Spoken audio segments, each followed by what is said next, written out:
Hello student, आप सभी का स्वागत है आपका अपना यूट्यूब चैनल द प्लेटफॉर्म 1.0 में। तो जैसा कि देख रहे थे कि हम कंटिन्यू आपको आधुनिक भारत का एक सीरीज लेकर आए हैं और उसी आधुनिक भारत को हम क्या कर रहे हैं, आगे बढ़ाते जा रहे हैं। ठीक है, तो सभी स्टूडेंट को नमस्कार, प्रणाम, जय श्री कृष्ण, जय श्री राम। ठीक है, तो हम लोग शुरू करते हैं। जैसा कि देख रहे थे कि हम लोग जो शुरू किए थे क्या तो हम लोग जो शुरू किए थे आपका प्रथम गोलमेज सम्मेलन के बारे में बता दिए थे। प्रथम गोलमेज सम्मेलन के बारे में बताए थे। उससे पहले है ना, हम लोग लाहौर अधिवेशन की चर्चा किए थे और सविनय अवज्ञा आंदोलन की चर्चा कर चुके थे। तो सविनय अवज्ञा आंदोलन की चर्चा कर चुके थे कि क्यों शुरू किया गया और कैसे उसकी समाप्ति होती है, थोड़ी सी उसके बारे में हम लोग चर्चा कर लेते हैं। गांधी इरविन समझौता के बारे में भी चर्चा किए थे। ठीक है, 11 सूत्रीय मांग की चर्चा किए थे, है ना, कि गांधी जी के द्वारा 11 सूत्रीय की मांग किया गया था। एक 14 सूत्रीय मांग था।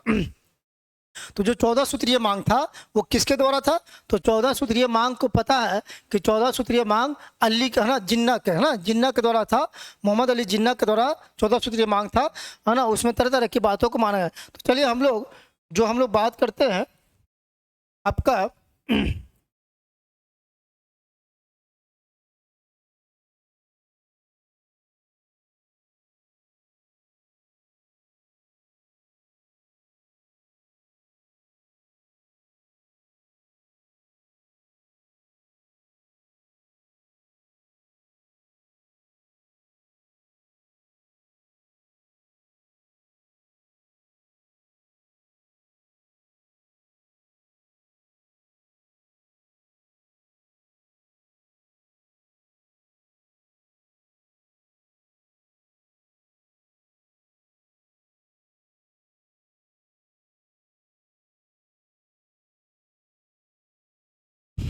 तो हम लोग जो आज बात करेंगे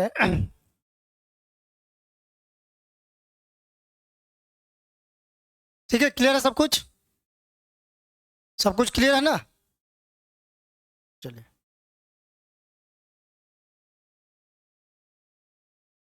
थोड़ा सा ध्यान दीजिएगा।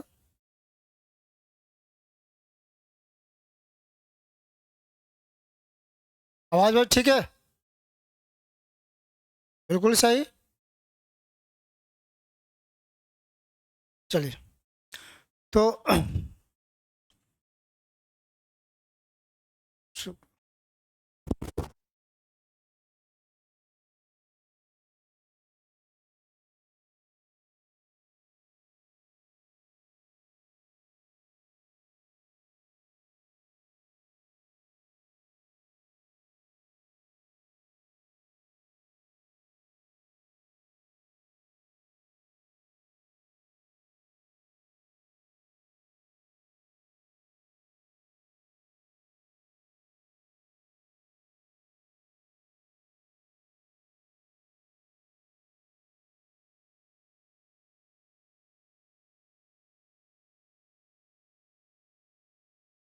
ठीक है, चलिए, तो हम लोग जो पढ़ेंगे आज द्वितीय गोलमेज सम्मेलन के बारे में थोड़ा सा पता करें। ठीक है, द्वितीय गोलमेज सम्मेलन सी कभी नहीं। तो द्वितीय गोलमेज सम्मेलन थोड़ा सा जान लेते हैं। पर ये जान लेते हैं कि पहला जो आंदोलन था, है ना, ये पहला गोलमेज सम्मेलन था, उसमें गांधी जी को ये कांग्रेस शामिल नहीं होने के कारण, है ना, प्रथम गोलमेज सम्मेलन में कांग्रेस शामिल नहीं हुआ था। जिसके कारण क्या हुआ, वो सम्मेलन जो है कि बिना किसी बिना किसी निर्णय पर पहुंचे हुए क्या हुआ, समाप्त हो गया था। ठीक है, कांग्रेस का शामिल नहीं होना। कांग्रेस शामिल क्यों नहीं हुआ था? क्योंकि कांग्रेस की बातों को, है ना, नहीं माना गया था।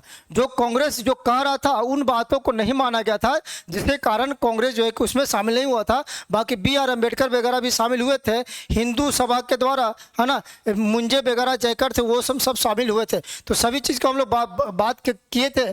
इसी में देखिएगा कि जो प्रथम गोलमेज सम्मेलन था, है ना, तो उसके बाद ही जैसे ही वो अनिर्णायक साबित हुआ, तो उसके बाद ही जो है कि गांधी इरविन समझौता होता है ना। क्योंकि उस समय देखिएगा कि गांधी जी को जेल से रिहा किया जाता है। ये जनवरी में देखिएगा, जनवरी में, है ना, जनवरी में गांधी जी को रिहा किया जाता है। और जनवरी में रिहा करने के बाद 1931 में 5 मार्च 1931 को गांधी इरविन समझौता होता है। और उस गांधी इरविन समझौता में ये कुछ मांगों को रखा जाता है। और वो मांग क्या था वो पहले बता चुके थे।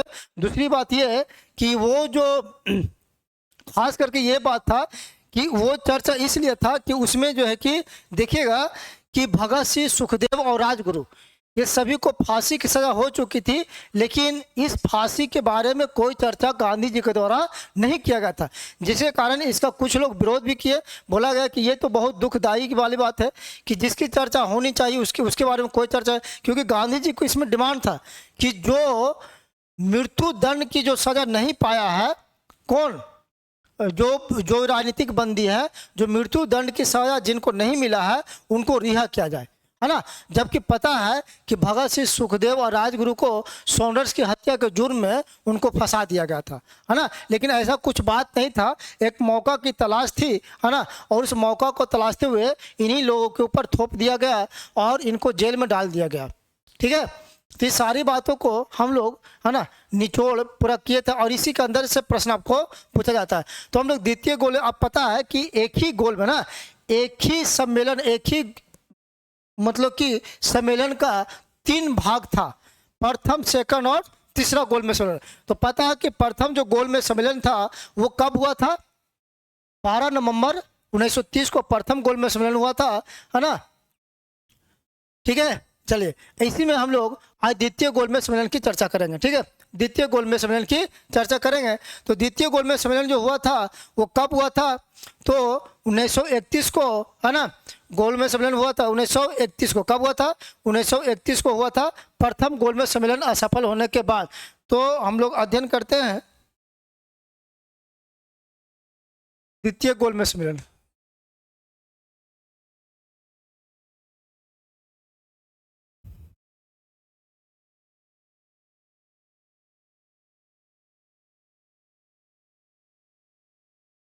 ठीक है, तो द्वितीय गोल में सम्मेलन में जिस तरह से हम लोग प्रथम गोल में सम्मेलन के बारे में पढ़े थे, उसी तरह से द्वितीय गोल में सम्मेलन में पढ़ेंगे कि द्वितीय गोल में सम्मेलन, ठीक है,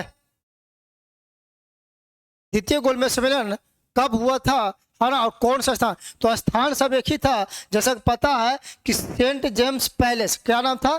स्थान का नाम क्या था? Saint James Palace.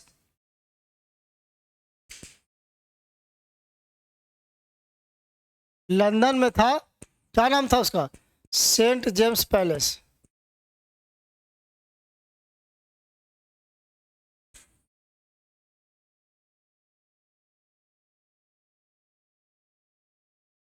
Saint James Palace था, है ना, कहाँ? लंदन में। और इसमें ये कब से शुरू हुआ था? तो 7, है ना, 7 सितंबर 1931 से दिसंबर 7 सितंबर 1931 से, है ना, 1 दिसंबर 1931 तक, है ना। शुरू कब हुआ था? तो 7 सितंबर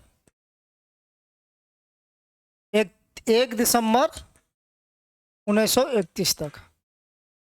ठीक है, 1931 तक शुरू, ये यहाँ तक चला था। तो डेट को याद रखिएगा, स्टार्टिंग डेट जरूर याद रखिएगा, क्योंकि स्टार्टिंग डेट ही पूछ लिया था। ठीक है, तो 7 सितंबर 1931 से, है ना, कब? दिसंबर 1931 तक। इसमें कितने प्रतिभागी भाग लिए थे? जैसा कि जानते हैं कि जो प्रथम गोल में सम्मेलन में कितने लोग भाग लिए थे, बताइए। प्रथम गोल सम्मेलन में कितने प्रतिनिधि भाग लिए थे? तो 89 भाग लिए थे। उसी तरह से द्वितीय गोल में सम्मेलन में कुल 31 प्रतिनिधि भाग लिए थे। कितने? तो इसमें जो प्रतिनिधि के रूप में जो भाग लिए थे,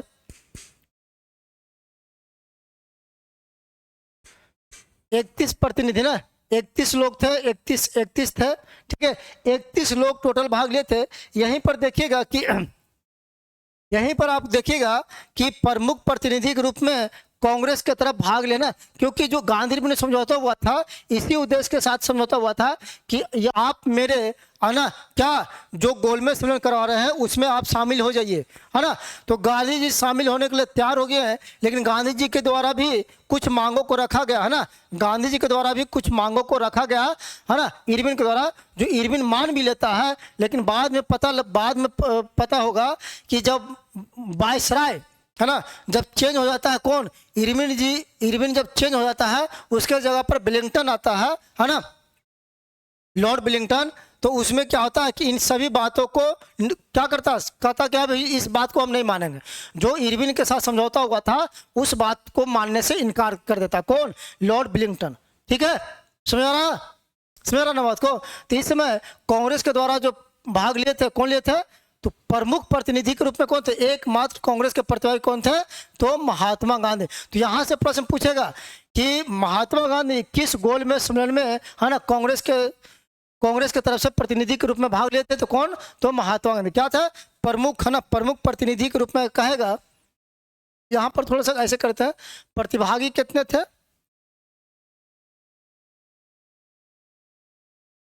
31 प्रतिनिधि थे। और प्रमुख प्रतिनिधि के रूप में कौन थे,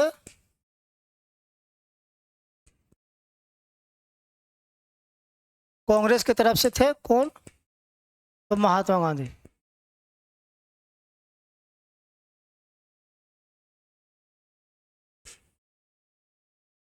महात्मा गांधी, ठीक है, क्लियर हो रहा है।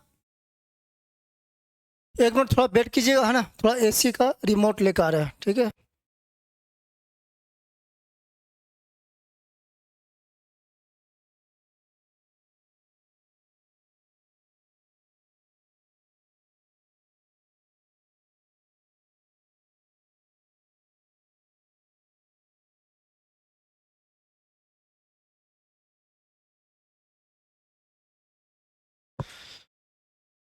ठीक है, समझ आ रहा, ठीक।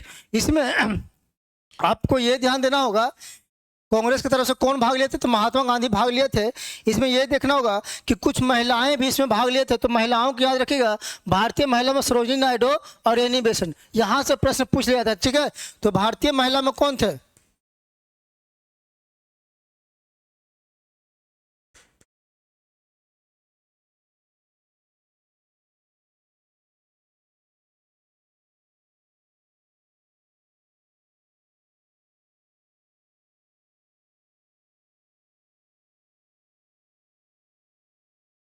ठीक है, सरोजिनी नायडू और एनी बेसेंट, ये बहुत बार प्रश्न पूछा गया, ठीक है ना। तो इस पर ये जो कौन कौन से लोग, कैसे कैसे व्यक्ति कहाँ से भाग लिए थे, किस संगठन से जुटे हुए थे, उसको थोड़ा सा आप लोग ध्यान में रखिएगा, ठीक है। अगर ध्यान में नहीं रखिएगा तो फिर दिक्कत हो जाएगा, ठीक है। उसी के साथ अगर पूछे दलित दलित की तरफ से कौन भाग लिए थे, तो दलित की तरफ से पहला बार में भाग लिए थे कौन, B.R. अम्बेडकर भाग लिए थे, और इस बार भी B.R. अम्बेडकर ही भाग लिए, ठीक है। तो दलित की तरफ से कौन भाग लिए हैं, B.R. अम्बेडकर। तो दलित की तरफ से कौन,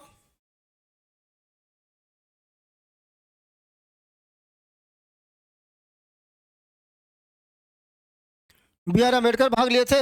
वहीं पर देखिएगा, जिस तरह से हिंदू महासभा में प्रथम भाग कौन लिए थे, हिंदू महासभा के प्रथम भाग कौन लिए थे बताइए, उसमें से कौन कौन लोग शामिल थे बताइए, हिंदू महासभा की तरफ से।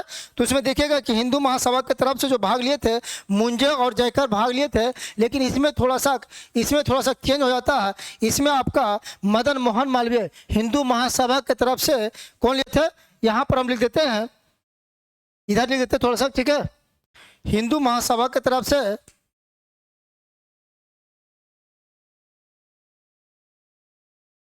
मदन मोहन मालवीय कौन लिए थे, मदन मोहन मालवीय,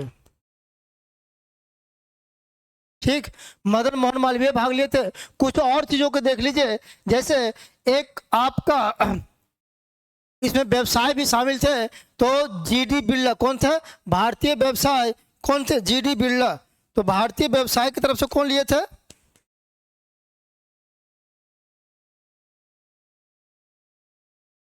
G.D. बिरला।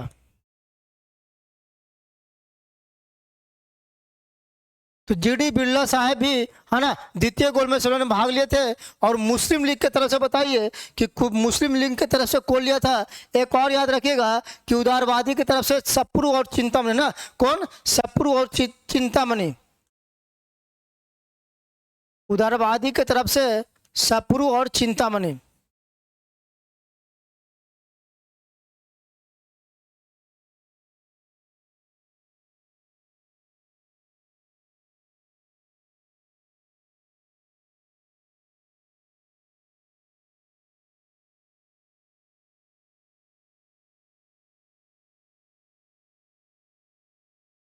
मुस्लिम लीग की तरफ से देख लेते हैं, मुस्लिम लीग की तरफ से कौन लिया था भाग।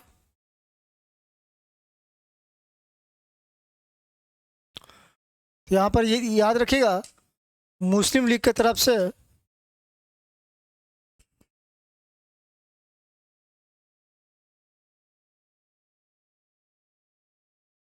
कौन कौन था बताइए। तो मुस्लिम लीग की तरफ से कौन था जी? उस समय देखिएगा कि उसमें जिन्ना साहब थे, लेकिन इस समय जो मुस्लिम लीग की तरफ से मोहम्मद इकबाल है ना, और अली इमाम और जिन्ना। मोहम्मद इकबाल,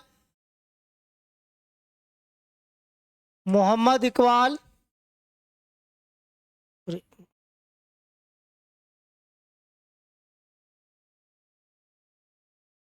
अली जिन्ना, अली और जिन्ना, ठीक है, ये सभी मुस्लिम लीग की तरफ से भाग लिए थे। और एक चीज़ और ध्यान दीजिएगा कि भारतीय है ना, एक भारतीय ईसाई भी थे। तो यहाँ से प्रश्न पूछ है ना, उस ईसाई का नाम क्या था?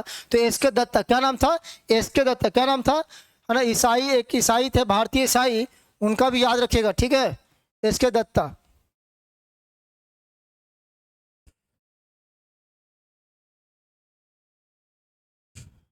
एस के दत्ता।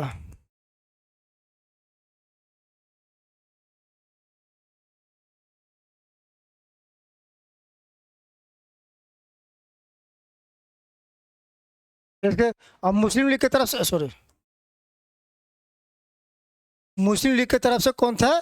तो मोहम्मद इकबाल और अली जिन्ना। ये सारी बातों को आप लोग ध्यान में रखें, ठीक है, ये सारी बातों को ध्यान में रखना है, बिना ध्यान में रखे हुए कुछ होने वाला नहीं। लेकिन इसका परिणाम क्या निकला? तो इसका परिणाम निकला क्या कि सांप्रदायिक प्रतिरोध के चलते 1 दिसंबर 1931 को सम्मेलन क्या हुआ? सम्मेलन समाप्त हो गया। सांप्रदायिक अगर पूछ दिया जाए कि ये स्थगित मतलब समाप्त किया हुआ है ना, द्वितीय गोलमेज सम्मेलन में भी बातों को नहीं, जो जिस विचार पर, जिस जिस उद्देश्य से ये सम्मेलन की बैठक किया गया था, वो जो है कि वहीं पर रह गया, है ना, यानी कि आगे नहीं बढ़ा, क्योंकि यहाँ पर जो सांप्रदायिक विचार प्रकट हो गया था। सब लोग अपने अपने तरीका से अपना अपना प्रतिनिधित्व करने के विचार कर रहे थे, ठीक है। तो यहाँ पर इसी कारण जो है कि क्या हुआ, द्वितीय गोलमेज सम्मेलन भी समाप्त होता है ना। तो सांप्रदायिक प्रतिरोध के कारण याद रखिएगा, है ना, परिणाम में अगर पूछे तो परिणाम क्या हुआ, परिणाम में पूछेगा तो क्या हुआ परिणाम? सांप्रदायिक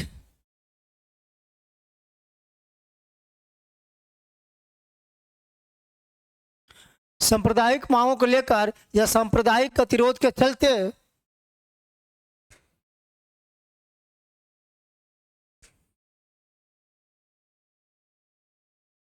1 दिसंबर, यहीं पे लिखते हैं,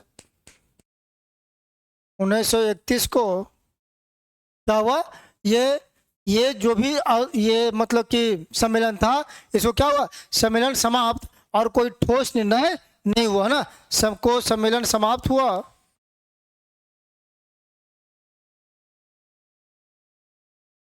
और कोई ठोस निर्णय नहीं हुआ।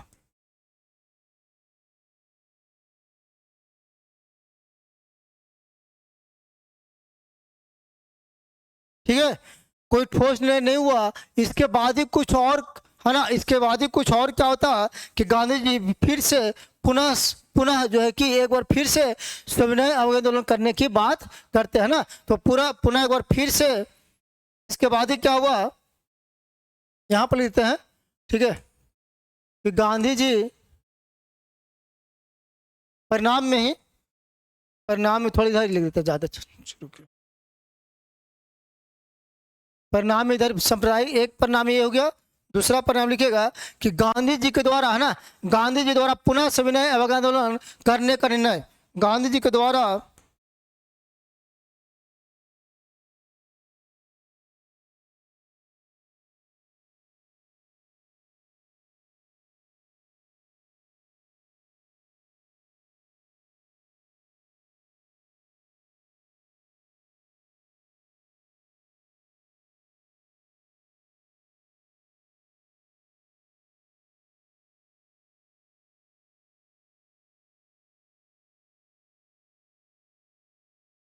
करने का निर्णय लिया गया। ये सारी परिणामों को आप देख रहे होंगे कि जिस तरह से आप देखिएगा कि जितना डिमांड किया गया था, है ना, इरविन के द्वारा मान लिया था, लेकिन इसमें किसी प्रकार का कोई गोलमेज सम्मेलन में, है ना, गांधी जी की बातों को नहीं सुना गया।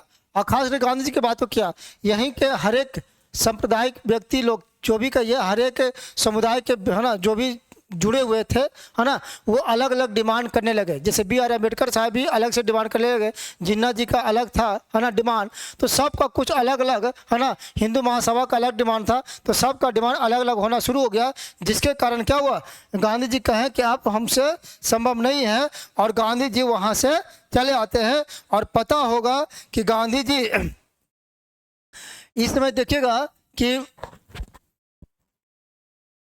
ये समय द्वितीय गोलमेज सम्मेलन का इस समय जो है कि लॉर्ड विलिंगटन भारत के वायसराय, है ना, लॉर्ड विलिंगटन जो था, यहाँ पर याद रखिएगा कि इस समय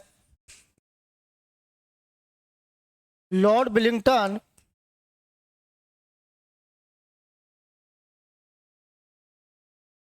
भारत के वायसराय था।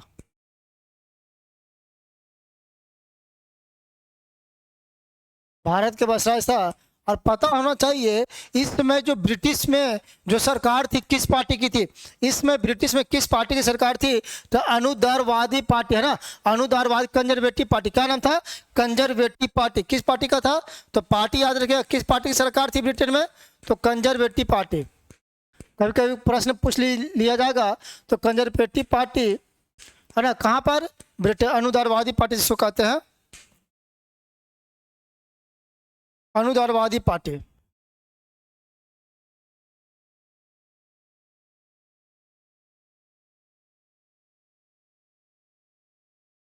अनुदारवादी पार्टी, ठीक है। तो कहां पर, ब्रिटेन में, है ना, ब्रिटेन में अनुदारवादी पार्टी था। और इसके साथ ही जो है कि द्वितीय गोलमेज सम्मेलन में, है ना, हम पहले ही बता चुके थे कि 31, है ना, 31 व्यक्ति शामिल हुए थे। और गांधी जी सम्मिलित हुए थे, वो कब गए थे, तो गांधी जी आपको पता होगा कि ये 7 सितंबर को शुरू हुआ था, लेकिन गांधी जो पहुंचे थे 12 सितंबर को SS राजपुताना नामक जहाज से। गांधी जी SS राजपुताना नामक जहाज से पहुंचे थे, ठीक है, याद रखिएगा। तो गांधी जी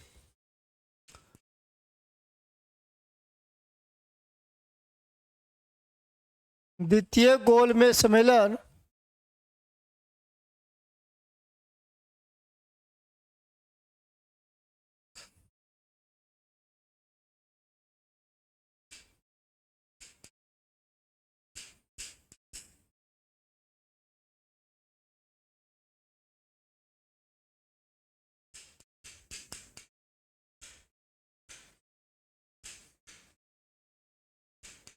सम्मेलन में भाग लेने के लिए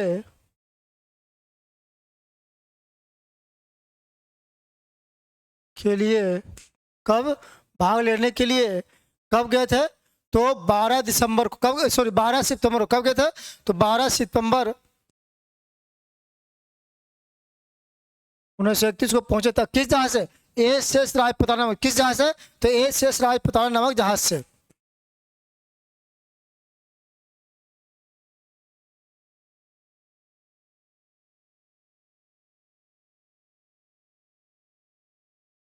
जहाज से, थोड़ा सा इसको ध्यान में रखिएगा, ठीक है ना।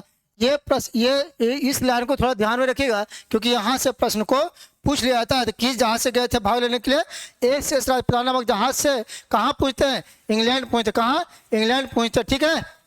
क्लियर बात को, बात को, ठीक है ना। और ये एकमात्र ऐसे थे कि गांधी जी के द्वारा, है ना, गांधी जी कांग्रेस के तरफ से, है ना, कांग्रेस के प्रतिनिधि के रूप में भाग लिए थे, ठीक है। इसमें कुछ और ध्यान रखिएगा, सुनो, एनिमेशन बता ही दिए सब कुछ, ठीक है, हिंदू महासभा की तरफ से बता ही दिए। इसी में एक नाम था आपका फ्रैंक मॉरिस। तो फ्रैंक मॉरिस ने गांधी जी के विषय में कहा है, अर्धनग्न फकीर, है ना, अर्धनग्न फकीर को ब्रिटिश, है ना, क्या बोला, अर्धनग्न फकीर को ब्रिटिश में, मतलब कि एक तरह से कहिए कि ब्रिटिश में ना, ब्रिटिश प्रधानमंत्री से वार्ता हेतु जो सेंट पैलेस में जो बुलाया जाता है, तो कहा था जो सीढ़ी चढ़ने का दृश्य अपने आप में एक अनोखा एवं, है ना, दिव्य प्रभाव उत्पन्न करने वाला था। कौन कहता था? तो फ्रैंक मोरिस कहता था कि फ्रैंक मोरिस गांधी जी के बारे में ये कहता है कि जो गांधी जी आ रहे हैं ना, जो गांधी जी आ रहे हैं एक अर्धनग्न फकीर के रूप में जो आ रहे हैं, इनके पास कुछ है ही नहीं, है ना, कुछ नहीं, ये बिल्कुल नंगा है ना, तो नंगा फकीर की तरह आ रहे हैं। और ये जो सीढ़ी चढ़ रहे हैं ना, अब किससे? यहाँ के ब्रिटेन के प्रधानमंत्री से बात करने के लिए, सोचिए, है ना, तो ब्रिटेन के प्रधानमंत्री से बात करने के लिए आ रहे हैं, तो ये बहुत बड़ी बात है ना, ये बहुत बड़ी बात है कि ब्रिटेन, वो आश्चर्यचकित एक तरीके से थे, और वो एक अनोखा, बोला कि तो एक अनोखा दिव्य दृश्य मतलब कि दिखाई दे रहा, ठीक है। इस तरह के बात को कौन? तो फ्रैंक मोरिस कहा था, है ना, कौन कहा था? कौन कहा था? तो फ्रैंक मोरिस, है ना, किसके बारे में? तो गांधी जी के, है ना, गांधी जी को क्या कहा था? दिव्य दृश्य, है ना, गांधी को क्या बोला? दिव्य दृश्य। तो ये कहानी जो है आपको, है ना, जो बोल रहे हैं उसको कॉपी में आप लोग लिख लीजिए कीजिए। ऐसे कहानी बता दिए, इतना ही काफी है ना, तो इसको लिखने की जरूरत, लिखेंगे तो कहानी की तरह लिखा है, फिर बहुत बिना मतलब का पेज जो है कि भर जाएगा, ठीक है। तो ज्यादा लिखना कम है, समझना ज्यादा है, ठीक है। तो ये सारी चीजों को, है ना, लेकिन जब वहां से आपका सभा को संबोधित करते हुए गांधी जी ने कहा, है ना, वहां से लौट आते हैं ना, गांधी जी वहां से लौट आते हैं। कहाँ से गांधी जी लौट आते हैं? जब इनकी बातों को नहीं माना जाता है, तो गांधी जी लौट आते हैं अपने देश में, और अपने देश में आकर कहते हैं कि हम जो है कि कुछ मिला चाहे नहीं मिला, लेकिन अपने देश का, है ना, झंडा जो है कि क्या हुआ, मतलब कि कहने का मतलब हुआ कि ध्वज मुझे सौंपा गया था, लेकिन मैंने उसे नीचा नहीं होने दिया, है ना, नीचा नहीं होने दिया। किसके? वो कहे कि यह सच है कि खाली हाथ लौटा हूँ, यह सच है कि खाली हाथ लौटा हूँ, मुझे झंडा सौंपा गया था, लेकिन अपने झंडे के लिए, है ना, क्या हुआ, अपने झंडे को नीचा नहीं झुकने दिया, ठीक है, नहीं होने दिया। कुछ इस बात को रखा गया था, है ना, सुना बात को समझ रहे ना। तो यहाँ पर ये चीज थोड़ा ध्यान रखिएगा कि गांधी जी ने कब कहा था, है ना, देश में लौटने के बाद गांधी जी ने क्या कहा था?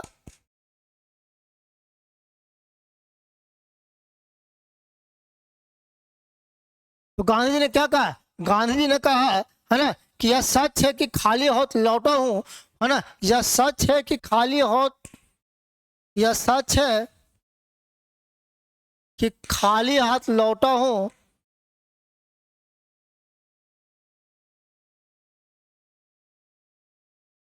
खाली हाथ लौटा हूं, किंतु, है ना, किंतु मुझे संतोष है कि जो मुझे ध्वज सौंपा गया था, किंतु मुझे किंतु मुझे संतोष है कि जो मुझे ध्वज सौंपा गया था,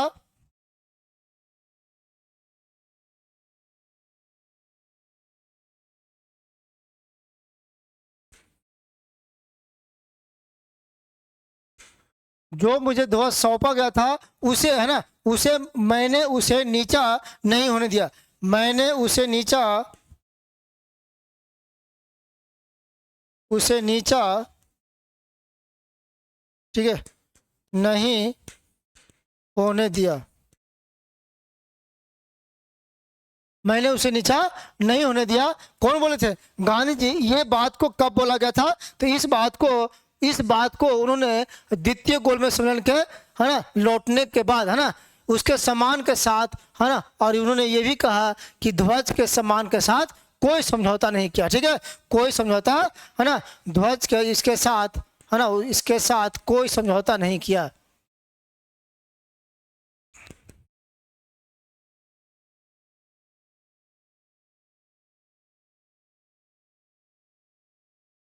कोई समझौता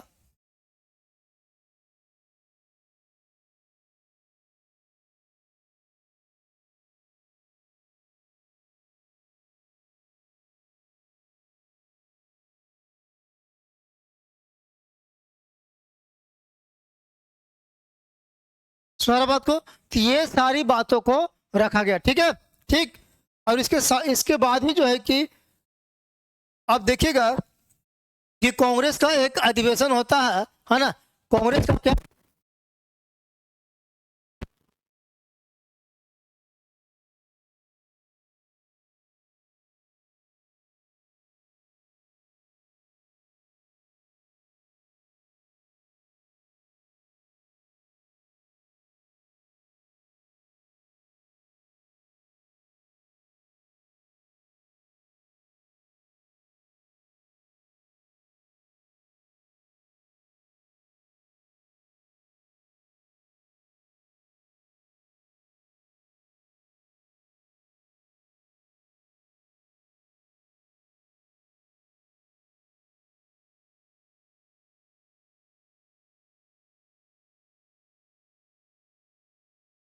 और इसमें क्या डिमांड रखा गया था, इसके बारे में थोड़ा सा हम लोग जान लेते हैं। तो कांग्रेस का कराची अधिवेशन जो हुआ था वो आपका 29, है ना, कब, 29 मार्च 1931 को, ध्यान रखिए 29 मार्च 1931 को ये कब हुआ था, तो 29 मार्च, डेट को याद रखिए, डेट के साथ याद रखिएगा, ठीक है ना। कभी कभी भी आपको मिलान करने के लिए कुछ दे देगा तो वहां पर आप कंफ्यूज कर दीजिए, मतलब कंफ्यूज हो जाइएगा, इसलिए पूरा का पूरा डेट को याद रखना। और इसके अध्यक्ष कौन थे, तो सरदार वल्लभ भाई पटेल, कौन थे, इसके अध्यक्षता कौन किए थे, एकदम याद रखिएगा, सरदार वल्लभ भाई पटेल।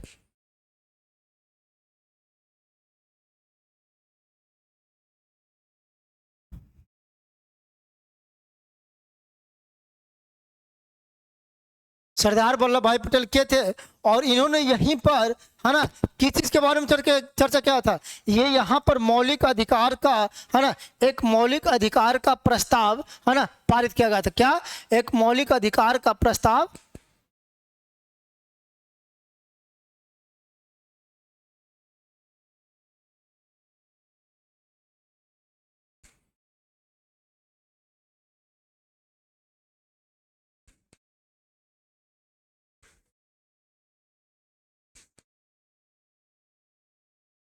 मौलिक अधिकार का प्रस्ताव पारित किया गया था, ठीक है, क्लियर।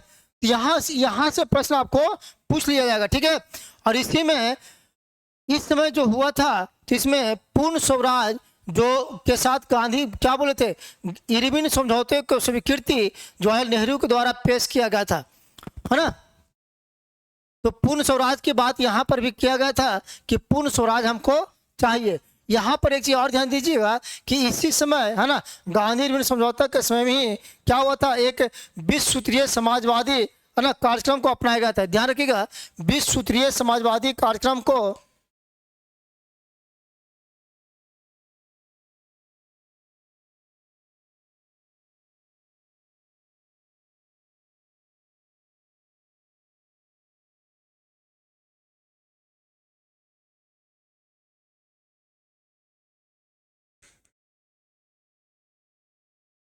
ठीक है, 20 सूत्रीय अपनाया गया।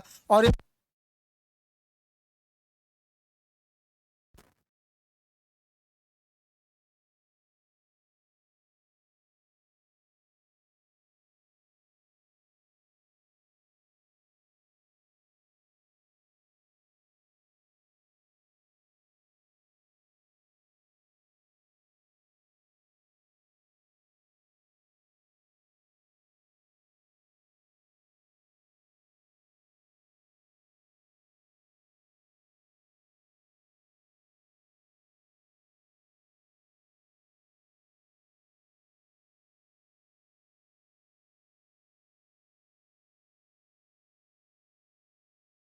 इसी अधिवेशन में काला झंडा दिखाया गया था ना,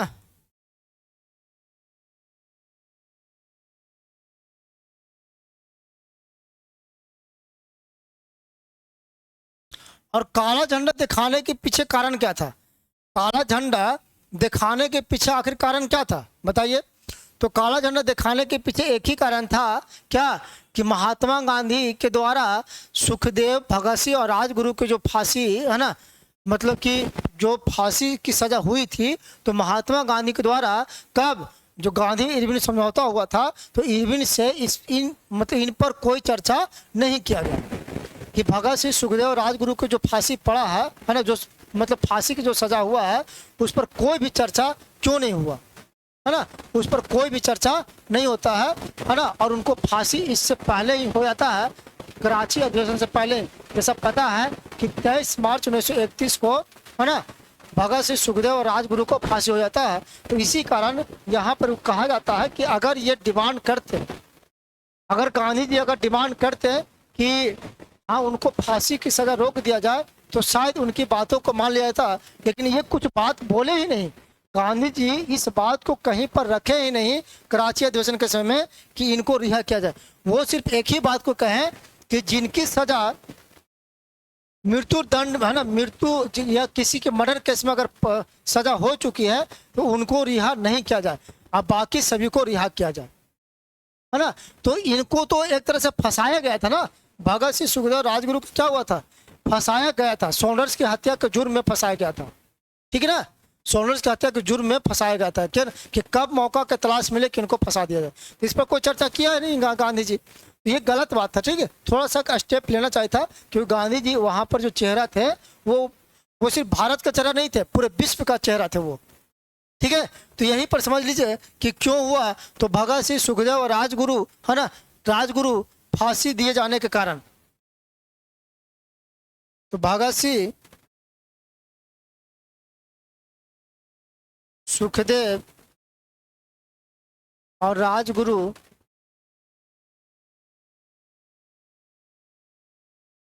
को फांसी दिए जाने के कारण,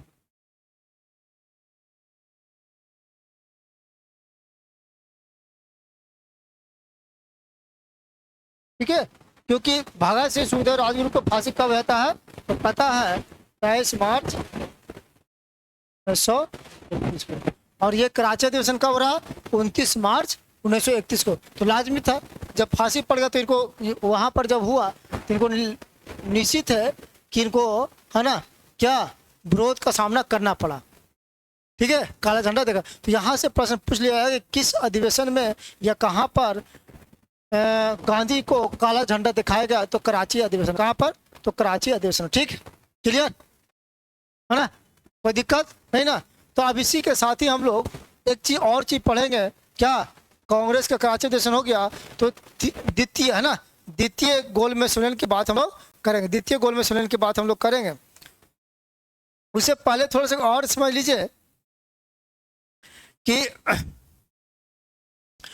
कुछ महत्वपूर्ण घटनाओं के बारे में चर्चा कर लेते हैं, जहां से, है ना, जैसे प्रथम गोलमेज सम्मेलन नवंबर 1930, थोड़ी सी चर्चा कर लेते हैं। यहाँ पर देख लीजिए प्रथम गोलमेज सम्मेलन कब का है,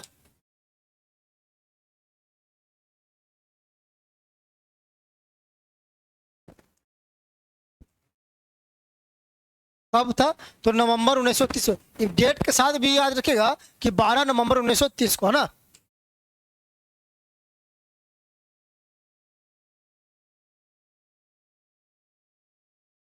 यहाँ पर एक चीज और ध्यान रखिएगा, गांधी इरविन समझौता कब हुआ था, तो 5 मार्च 1931 को।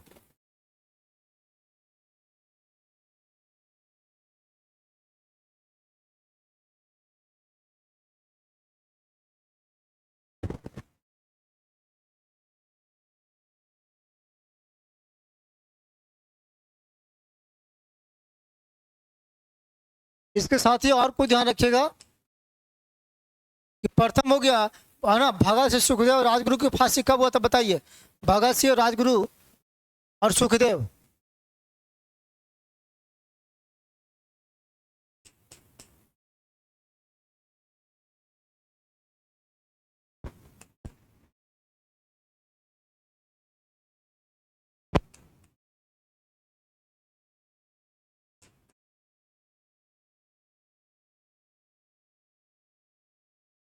तेईस मार्च 1931 को।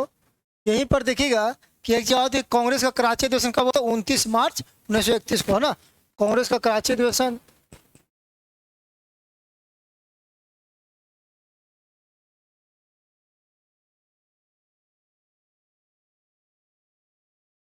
29 मार्च 1931 को।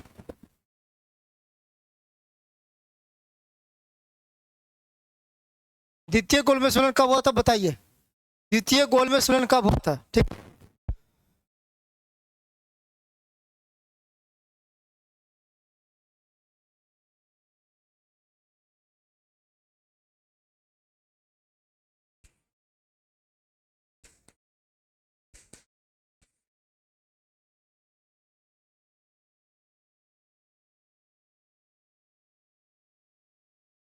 कब हुआ था? तो 7 सितंबर 1931 ईस्वी को, सॉरी 17 सितंबर 1931 को, है ना। यहीं पर देखिएगा एक और, है ना, कराची डिवीजन हो गया, यहाँ पर कांग्रेस भगत सिंह सुखदेव गांधी में समझौता हो गया, प्रथम गोल में समझौता हो गया। एक चीज और यहाँ पर ध्यान दीजिएगा, सांप्रदायिक, है ना, सांप्रदायिक निर्णय एवं पुनः पैक्ट।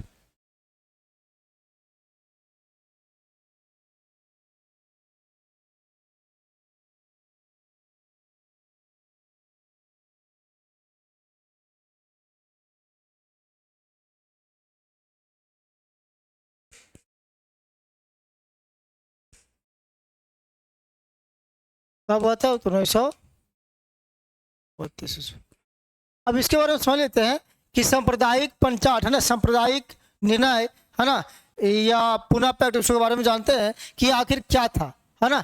पता लग रहा है ना, ये 1932 लिखा हुआ, ध्यान रखिएगा। तो फिर से लेते हैं 1932,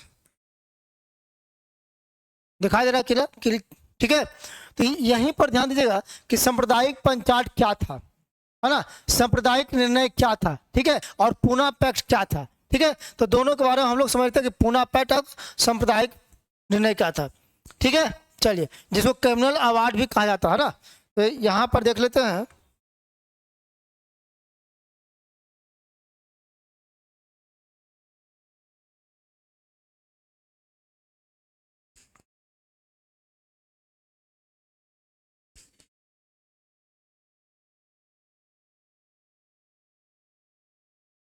यह क्या है? यह क्रिमिनल अवार्ड, ठीक है।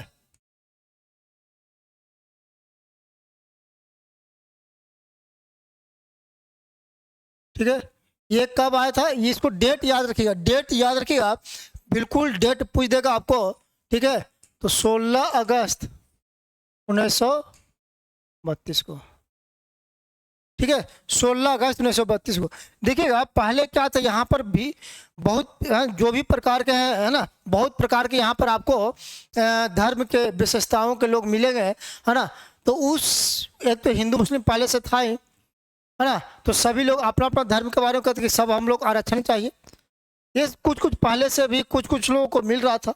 अब यहाँ पर हिंदू भी था, तो हिंदू में भी कई लोग, कई मतलब कि वर्गों में विभाजित है ना, और उसमें भी बांटने की कोशिश, हिंदू में भी बांटने की कोशिश कर दिया गया। एक तो पहले से ही ये आपका अंग्रेज, मतलब कि बांटो और राज करो की नीति को अपना रहा था, हिंदू मुस्लिम को झगड़ा करो किसी का, अब यहाँ तक तो कर ही दिया, अब हिंदू को भी बांटना चाह रहा था। अब उसके लिए क्या किया कि दलितों के लिए एक अलग से व्यवस्था कर दिया, दलितों के लिए क्या किया, एक अलग से, है ना, पृथक निर्वाचन की बात किया गया यहाँ पर दलितों के लिए,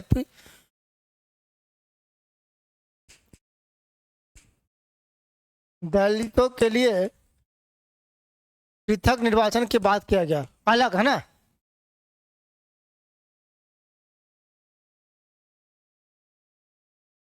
की बात कही गई, और इसमें कहा गया इसके लिए इस समय गांधी जी का एक कहिए कि उसको क्या बोला जाए कि आप ऐसे समझिए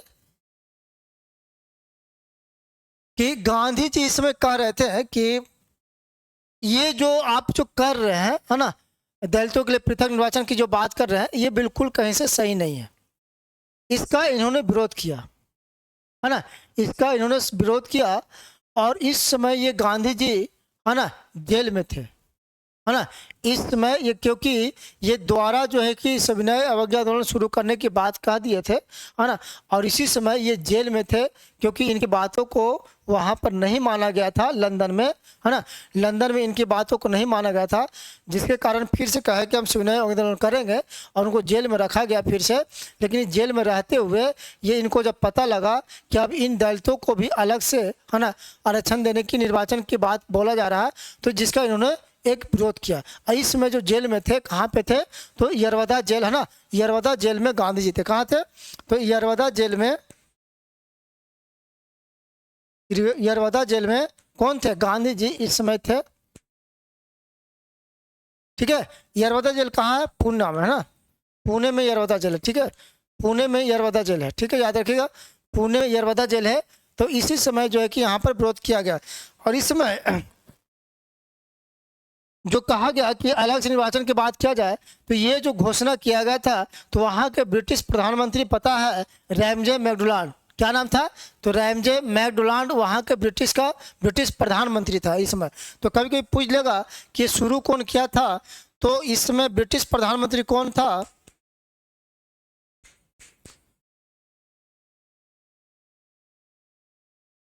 रैमजे मैकडोनाल्ड था। ठीक है,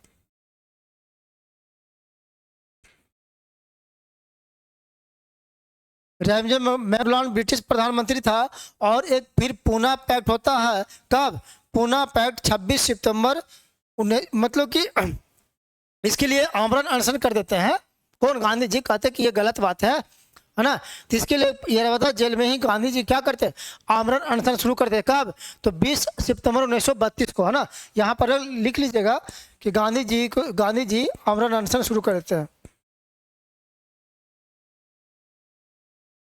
है ना, आमरण अनशन शुरू करते हैं। और तो कब, तो 20 सितंबर 1932 को, 20 सितंबर 1932 को आमरण अनशन। तो पता है कि भूखे आदमी कितना दिन तक रह सकता है, भूखे आदमी ज़्यादा दिन तक टिक नहीं सकता, लेकिन आमरण अनशन शुरू कर देते हैं। और आमरण अनशन शुरू करने के पीछे क्या था कि जो B.R. अम्बेडकर थे, इस बात से मतलब उनका लग रहा था कि जो हम दलितों के पृथक निर्वाचन की जो बात कहा जा रहा है, ये बिल्कुल मेरे लिए सही है ना। तो B.R. अम्बेडकर जी को तो कोई दिक्कत नहीं था, है ना, लेकिन गांधी जी को इसमें दिक्कत लगने लगा। गांधी जी को लगा कि ये देश अब बांटने की बात हो रही है, हिंदू की बात, बांटने की बात हो रही है। इसके लिए गांधी जी ने विरोध किया और आमरण अनशन क्या शुरू कर दिया।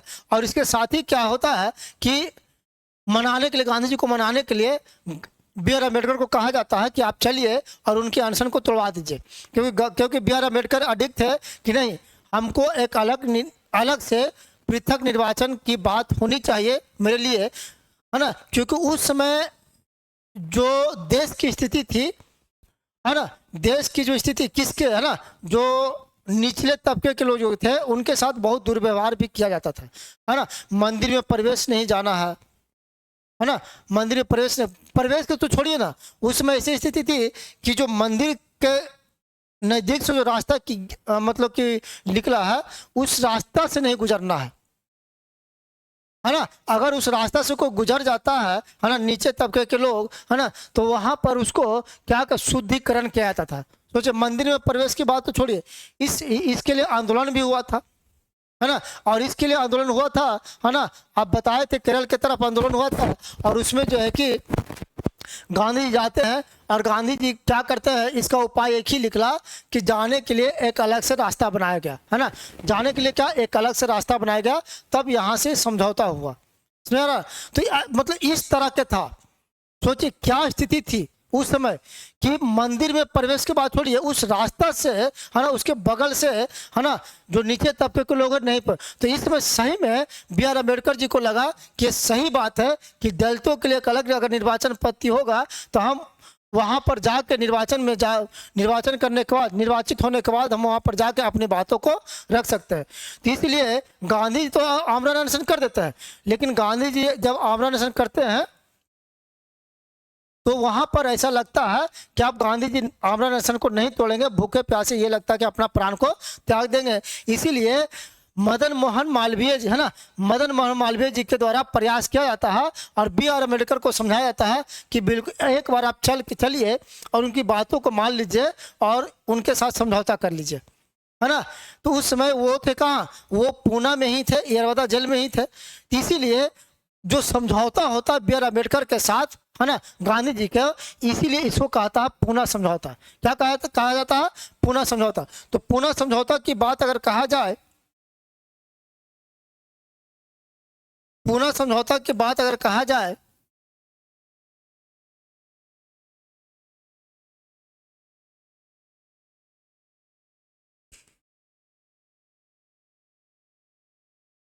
पूना समझौता, तो पूना समझौता कब हुआ था, है ना, और किनके प्रयासों से हुआ था, तो मदन, है ना, तो मदन मोहन मालवीय के प्रयासों ना, किनके तो मदन मोहन मालवीय के प्रयासों से,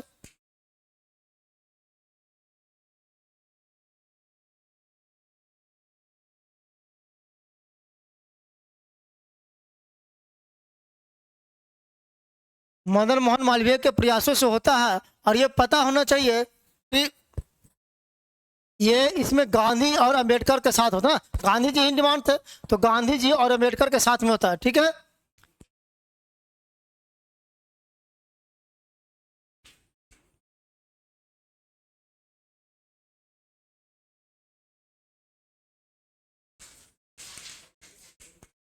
और ये कब होता है, ये डेट याद रखिएगा, कभी कभी आपसे डेट पूछ लिया जाएगा, तो डेट याद रखिएगा। 26 सितंबर 1932 को फाइनल हो जाता है। ऐसे 24 सितंबर से ही रेडी हो जाता है, लेकिन 24 सितंबर ना देके जो अंतिम होता है वो 26 सितंबर 1900, कब, 1932, ठीक है। तो कब होता है, 26 सितंबर 1932। ध्यान रखिएगा कि अगर 24 सितंबर भी अगर रहेगा, अगर 26 सितंबर नहीं रहेगा, तो 24 सितंबर आप उसको टिक लगा सकते हैं, ठीक है। अगर आपको नंबर लेना है तो 24 सितंबर आप लोग टिक लगा सकते हैं, क्योंकि 26 सितंबर पर अंतिम, है ना, अंतिम रूप से 26 सितंबर को मुहर लगता है, ठीक है। लेकिन इसी में देखिएगा कि महात्मा गांधी की तरफ से, है ना, क्या, कौन थे, महात्मा गांधी खुद इस पर सिग्नेचर नहीं करते हैं, उनके तरफ से जो सिग्नेचर करने वाले थे, है ना। तो याद रखिएगा महात्मा गांधी की तरफ से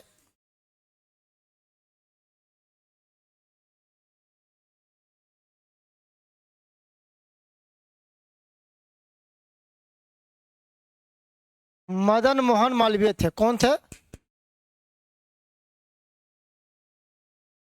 मदन मोहन मालवीय थे, है ना।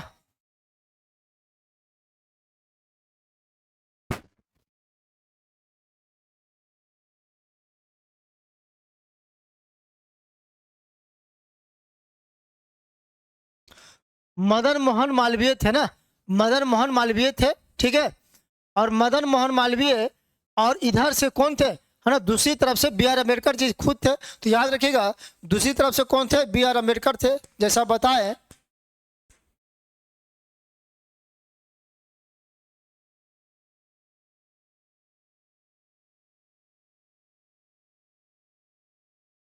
भी दूसरी तरफ से बी आर अम्बेडकर थे। और पता होना चाहिए कि जो बी आर अम्बेडकर थे, है ना, वो बातों को नहीं मान रहे थे, लेकिन मदन मोहन मालवीय के प्रयास से माना गया। और बी आर अम्बेडकर और मदन मोहन मालवीय उसके, है ना, उस समझौता पर हस्ताक्षर किए। और हस्ताक्षर करने के बाद ही ये दोनों पेन, क्या होता है, दोनों एक दूसरे से पेन बदलते। यहाँ पर एक याद रखिएगा कि यहाँ पर, है ना, हस्ताक्षर करने के बाद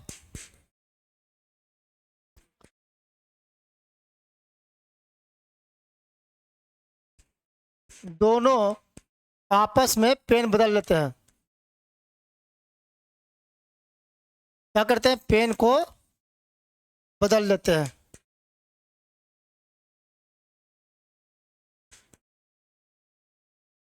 पेन को बदलने का मकसद यही था कि अब जो छुआछूत की जो बात हो रही है वो बिल्कुल क्या, वो बिल्कुल अब नहीं होगा। हम लोग एक दूसरे के एक साथ, है ना, हम लोग भारत के निवासी हैं और भारत के ही रहेंगे, कोई भेदभाव नहीं है ना। मतलब कि कहने का मतलब ये हुआ कि मदन मोहन मालवीय जी थे एक, है ना, ऊंचे कैटेगरी के थे, है ना, और बी आर अम्बेडकर के बारे में जान ही रहे हैं, इसलिए दोनों को एक पेन बदलने का मकसद यही था, ठीक है। समझ आ रहा बात को, है ना, समझ आ रहा। और इसमें समझौता में क्या हुआ, इस समझौता में, इस समझौता का परिणाम क्या निकला, बताइए। इस समझौता का परिणाम क्या निकला, तो दलित वर्ग हेतु पृथक निर्वाचन मंडल की समाप्ति कर दिया। क्या, दलित वर्ग हेतु समझौता का परिणाम क्या हुआ, परिणाम लिख देते हैं। तो दलित वर्ग पृथक निर्वाचन की समाप्ति, पृथक निर्वाचन की क्या, पृथक निर्वाचन मंडल की समाप्ति।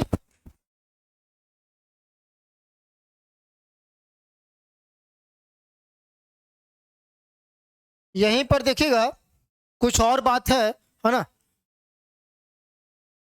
यहाँ पर और कुछ बातें हैं। जैसे मेन मेन बात ये है, मेन बात क्या है कि इसमें प्रांतीय विधानमंडल में सुरक्षित सीटों की संख्या, प्रांतीय विधानमंडल में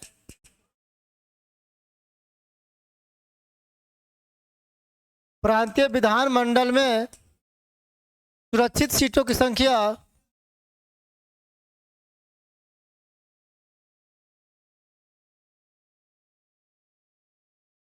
सुरक्षित सीटों की संख्या कितना, 148 है ना, 148 कर दी, कितना याद रखी गई है, 148 कर दी गई।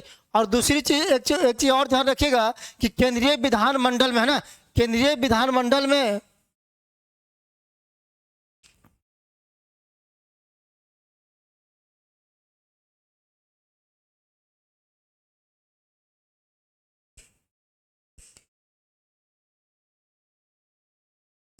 केंद्रीय विधानमंडल में 18% सीट है ना, 18% सीटें क्या हुआ, दलित वर्ग के लिए आरक्षित किया गया। 18% सीटें दलित वर्ग के लिए आरक्षित।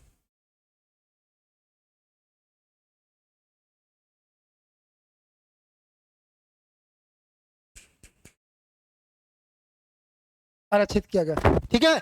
दलित वर्ग के, तो यहाँ पर प्रश्न पूछ लिया जाएगा कि केंद्रीय विधानमंडल में दलित वर्गों के लिए कितना था, तो 18%। अब प्रांतीय विधानमंडल में सुरक्षित सीटों की संख्या कितनी थी, दलितों पर कितना, 148 किया गया, ठीक है, 148 किया गया। और गांधी जी जो है कि यहीं से गांधी जी का एक कार्यक्रम स्थापित होता है ना, एक कार्यक्रम चलता है क्या, तो हरिजन, है ना, तो क्या हरिजन उदार कार्यक्रम, है ना, गांधी जी का हरिजन उदार कार्यक्रम। थोड़ा देख लेते हैं इसको भी, गांधी जी का हरिजन उदार कार्यक्रम, हरिजन उदार कार्यक्रम,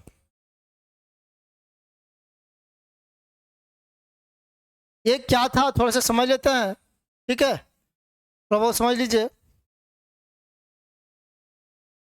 ये यहाँ से आपको प्रश्न पूछ लिया जाएगा। तो हरिजन आरंभ जो हुआ था 1932 ईस्वी में, है ना, इसमें आरंभ हुआ था 1932 ईस्वी, और इसी समय हरिजन सेवक संघ की स्थापना हुआ था। तो आरंभ कब हुआ था, 1932 में, और इसी समय, है ना, हरिजन सेवक संघ की स्थापना।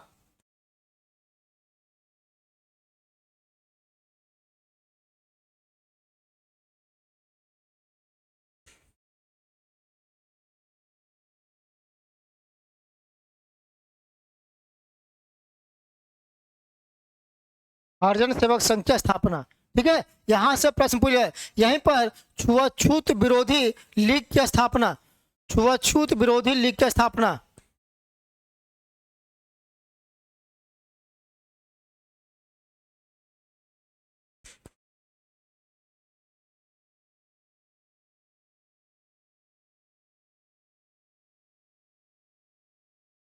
स्थापना, ये कब होता है, तो सितंबर 1932 में, ठीक है। कब होता है, तो सितंबर 1932। इसके साथ ही एक और चीज देखिएगा कि हरिजन पत्रिका का संपादन क्या आता है, हरिजन पत्रिका का संपादन कहता है। और यह संपादन कब क्या आता है, यह संपादन जनवरी 1933 में, याद रखिएगा, जनवरी 1933 में। डेट को थोड़ा याद रखिएगा, इसमें से हरिजन सेवक संघ की स्थापना पूछते का आरंभ 1932 में। एक और याद, हरिजन सेवक संघ था। एक है हरिजन यात्रा कब से शुरू हुआ था, हरिजन यात्रा कब से शुरू हुआ था, तो हरिजन यात्रा, हरिजन यात्रा कब से शुरू हुआ था, तो नवंबर, है ना, नवंबर 1933 से अगस्त 1934 तक, नवंबर 1933 से अगस्त 1934 तक। चला था। तो हरिजन यात्रा अगर पूछा जाएगा तो नवंबर 1933 से, है ना, नवंबर 1933 से हरिजन यात्रा का प्रारंभ हुआ था। ठीक है, तो ये सभी, और इसके बाद ही जो है कि हम लोग तृतीय गोलमेज सम्मेलन पढ़ेंगे, है ना। तो नेक्स्ट क्लास में हम लोग तृतीय गोलमेज सम्मेलन को पढ़ेंगे। यहाँ पर सब कुछ देख चुके हैं, क्या क्या हम लोग देख चुके हैं, क्या क्या देख, और इसको, है ना, इस चीज को, है ना, एक पढ़ के आइएगा और एक बार हम फिर रिपीट नेक्स्ट क्लास में एक बार फिर से हम इसको रिपीट कर देंगे, है ना, पूरी कहानी को रिपीट कर देंगे। तो जैसा देख रहे होंगे शुरू से क्या क्या हम पढ़ा दिए, पूरा पूरा द्वितीय गोलमेज सम्मेलन, है ना, कितने प्रतिनिधि शामिल हुए, है ना। यहाँ पर 31 प्रतिनिधि, ध्यान रखिएगा क्या है, यहाँ पर आप लोग को दिखा दे रहा होगा 31 प्रतिनिधि, ना 31 प्रतिनिधि थे, ठीक है, 31 प्रतिनिधि यहाँ पर शामिल थे। ठीक है, तो ये सारी चीजों को हम लोग देखे, ये पूरा सेंट जेम्स पैलेस में ये सब देख रहे हो, कौन कौन सा भाग लिए थे, सभी चीजों को देख लिए। यहाँ देखिए जो नेक्स्ट पेज में है, यहाँ पर कौन कौन भाग लिए, है ना। इस समय लॉर्ड विलिंगटन क्या था, भारत के वायसराय था, है ना। और आते के साथ लॉर्ड विलिंगटन क्या कहता है कि जो इरविन के साथ समझौता होता है उस समझौता को मानने से इनकार कर देता है ना। इसीलिए वो सारी बातों को फेल हो जाता है ना। फिर यहाँ पर सांप्रदायिक गतिरोध के चलते एक दिन 1931 को समाप्त कर दिया जाता है और गांधी जी के द्वारा पुनः संविधान आंदोलन करने का निर्णय लिया था, क्योंकि ठोस निर्णय नहीं निकला था। और गांधी जी इसी में गोलमेज सम्मेलन में भाग लेने के लिए एस राजपुताना नामक जहाज से जाते हैं। और यहाँ पर गांधी जी ने कहा था, यह सच है कि मैं खाली हाथ लौटा हूँ, किंतु मुझे संतोष है कि, है ना, कि जो मुझे ध्वज सौंपा गया था मैंने उसे नीचे नहीं होने दिया, है ना। इसके साथ मैंने कोई समझौता नहीं किया, है ना। ये गांधी जी कहते हैं द्वितीय गोलमेज सम्मेलन में लौटने के बाद। और यहाँ पर देखिएगा, यहाँ पर यह कांग्रेस का फिर कराची अधिवेशन होता है और इसी कराची अधिवेशन में, है ना, वल्लभ भाई पटेल अध्यक्षता करते हैं 1931 में और मौलिक अधिकार की बात करते हैं। विश्व सूत्रीय समाजवादी कार्यक्रम की भी बात किया जाता है और इसी में गांधी जी को काला झंडा दिखाया जाता है, क्योंकि इससे पहले 23 मार्च 1931 को फांसी हो जाती है भगत सिंह, सुखदेव और राजगुरु को। और इन तीनों के लिए गांधी ने इरविन से कोई भी चर्चा नहीं किया, है ना, क्योंकि सॉन्डर्स की हत्या के जुर्म में फंसे हुए थे, लेकिन उनको लगा, है ना, क्योंकि गलत तरीका से फंसे हुए थे, ठीक है ना, ये गलत तरीका से फंसे हुए थे। ठीक है, फिर भी बात नहीं किया गया। फिर ये सब थोड़ा सा जो, है ना, आपको दिखाई दे, जो डायरेक्ट आपको दिखाई देगा, है ना, एग्जाम हॉल में इस तरह से प्रश्न। ठीक है, तो ये सभी चीज को याद कर लीजिएगा। फिर यहाँ पर सांप्रदायिक पंचायत के बारे में पढ़ा है कि सांप्रदायिक पंचायत क्या था। तो दलितों के लिए पृथक निर्वाचन की बात कहा गया था और इसी को लेकर इस समय गांधी जी कहाँ थे, यरवदा जेल पूना में थे, जब बातों को पता लगा कि इस तरह के कांग्रेस के ये ब्रिटिश सरकार द्वारा निर्णय लिया जा रहा है, जिसका विरोध किए और आमरण अनशन पर बैठ गए। ठीक है ना, आमरण अनशन पर बैठ गए। यहाँ पर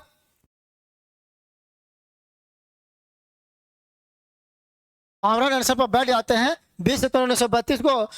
फिर उस समय ब्रिटिश प्रधान रैमजे मैकडोनाल्ड था, यानी कि सांप्रदायिक पंचायत की घोषणा कौन किया था, तो रैमजे मैकडोनाल्ड किया था। ठीक है, और यहीं पर देखें हम लोग कि पूना समझौता इसके लिए होता है ना। मदन मोहन मालवीय जी के प्रयासों से बी.आर. अम्बेडकर तो नहीं मान रहे थे, लेकिन फिर भी मदन मोहन मालवीय प्रयास किए, बी.आर. अम्बेडकर किए और इसके बाद ही जो है कि 26 सितंबर 1932 को फाइनल प्रस्ताव, है ना, फाइनल मोहर लगता है। ऐसे 24 सितंबर अगर रहेगा तो उस भी आप टिक लगा सकते हैं 24 सितंबर 1932 को, लेकिन अगर 26 सितंबर रहेगा तो 26 सितंबर को अंतिम मोहर लगती है और इस पर समझौता होता है। तो महात्मा गांधी की तरफ से मदन मोहन मालवीय जी थे, है ना, दूसरी तरफ से बी.आर. अम्बेडकर थे, है ना। इसी समय यहाँ पर हस्ताक्षर करने के बाद एक दूसरे से क्या था, कलम को बदल देते हैं और फिर परिणाम क्या आता है कि दलित वर्ग के निर्वाचन मंडल की समाप्ति कर दिया जाता है। ठीक है, यहाँ पर विधानमंडल सीटों की संख्या 148, केंद्रीय विधानमंडल 18% सीट दलित वर्ग के लिए आरक्षित करेगा। और गांधी जी का हरिजन उदार कार्यक्रम यहाँ पर देखने को मिलेगा कि हरिजन सेवक संघ के था 1932 में, है ना, छुआछूत विरोधी। कम से कम ये दो चीज याद रखिएगा। हरिजन पत्रिका संपादन कई बार पूछ चुका है, तो ये आप लोग याद रखिएगा, ये चीज याद रखिएगा। ठीक है ना, ये चीज याद रखिएगा। ठीक है, ये दो चीज बहुत बार पूछा जा चुका है ना। और उसके बाद हरिजन यात्रा भी थोड़ा सा याद करना हो तो कर लीजिएगा, नहीं 1933 में ही, लेकिन ये दो चीज बहुत बार पूछने के लिए भी पूछा। ठीक है ना, तो इसको भी थोड़ा सा ध्यान में रखिएगा। ठीक है, ये सारी चीजों को हम लोग देख लिए। ठीक है, तो हम लोग नेक्स्ट क्लास में मिलते हैं। ठीक है। ठीक है। इसी तरह से सेशन लेकर और इसी तरह से जो है कि धीरे धीरे, है ना, धीरे धीरे हम लोग आधुनिक भारत को, है ना, जो हम लोग गांधी युग से शुरू किए थे उसको समाप्त करेंगे और फिर गांधी युग से पहले की चीज़ों को हम लोग पढ़ेंगे यहाँ पर आज़ादी कराने के बाद, भारत को आज़ाद कराने के बाद। ठीक है, तो thank you, bye, take care.